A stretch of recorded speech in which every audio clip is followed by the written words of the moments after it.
ভারতের বিপক্ষে প্রথমে ব্যাটিং করতে নেমে রীতিমতো ধসে পড়েছে বাংলাদেশ। সৌম্য সরকার ফিরে যান প্রথম 1 রানের মধ্যেই। 5 বলে ডাক মেরে বেবিলনে ফিরে যান সৌম্য সরকার। এরপর উইকেটে এসে আরো বড় হতাশ করলেন অধিনায়ক নাজমুল হোসেন শান্ত।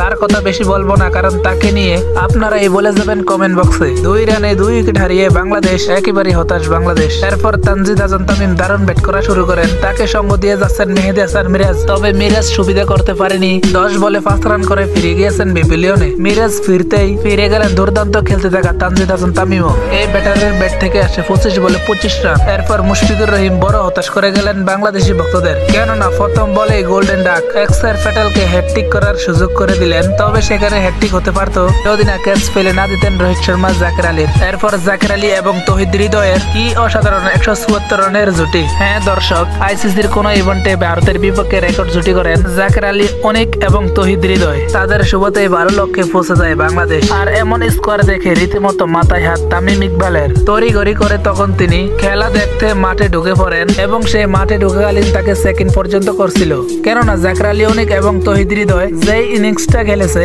যেভাবে বাংলাদেশকে টেনে নিয়ে গেছিল, সেটা ছিল একেবারে অপ্রত্যাশিত। মাত্র 35 রানের মধ্যে যখন বাংলাদেশ 5 উইকেট হারিয়ে ফেলে, তখন তো মনে হয়েছিল 100 রানও করতে পারবে না বাংলাদেশ। কিন্তু জাকের আলী, অনিক এবং তৌহিদ হৃদয় সেই দৃশ্যের পর মুহূর্তেই বদলে দিয়েছেন। তাই তো তামিম ইকবাল মাঠে না ঢুকে আর পারছেন না।